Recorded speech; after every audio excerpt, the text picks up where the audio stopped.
Here's another story about Pudgarello, Fonzarello, Riggattelli, Macaroni, Spaghetti. And this story is when Pudgarello, Fonzarello, Riggattelli, Macaroni, Spaghetti turned about a year old. Everybody knows that when you have a pet, you need to take the pet and go to the veterinarians and get them their shots for rabies, distemper, all those other things that go with checkups. And Pudgarello, Fonzarello, Rigatelli, Macaroni, Spaghetti had gotten really big. His name was big, and he grew and grew and grew and grew. He wasn't as big as a house like Clifford the Big Red Dog, which is ridiculous, but he was pretty gosh darn big, like as big as a small donkey. How to get him to the veterinarians? Well, Dad, being elected, uh, opened the hatch of the family car and tried to get Pudgarello, Fonzarello, Rigatelli, Macaroni, Spaghetti into the back of the car. And he kind of pushed and coaxed and squeezed and squoze.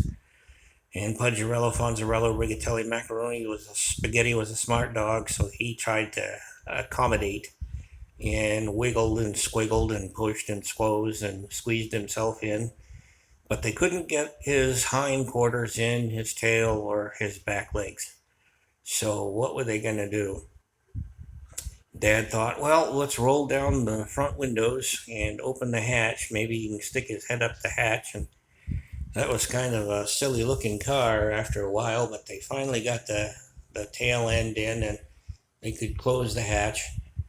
But now it was, how were they going to get Dad in the car? Because Pudgarello, Fonzarello, Rigatelli, Macaroni, Spaghetti had to stick his paws out through the passenger window and the driver's window. And yeah, that was kind of difficult. So Dad had to wiggle in like it was a race car. The doors wouldn't open. So he squoze himself in and wiggled in, and he himself had to ride down the road with his head and arm out the window. But he drove to the veterinarian's office, and when they got there, the veterinarian came out looking at this thing. What in the heck?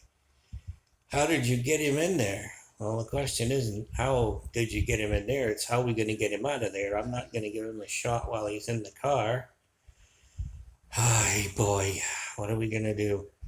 Well, the veterinarian got upset. You know how veterinarians are about pets and animals. You got to really compensate for them and take care of them, to the point where the veterinarian decided that she was going to call 911 and the jaws of life were going to be used to get the dog out of the car. And, well, Dad was kind of upset about that. It was a, $20,000 car, not going to chop it up.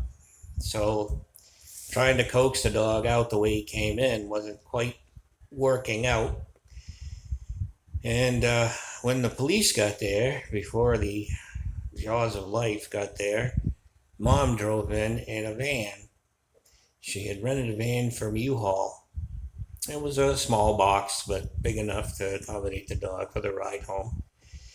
And Mom was smart enough to bring the dog food in the dog food dish, and she poured the dog food, and Pudgarello, Fonzarello, Rigatelli, Macaroni, Spaghetti popped out of that thing faster than he went in, for sure. He slid out backwards. Slicker than soup through a goose. And the Jaws of Life showed up, but they had to turn around and go home, and the police didn't file a report because it wasn't really animal abuse. The dog could get in and out on its own.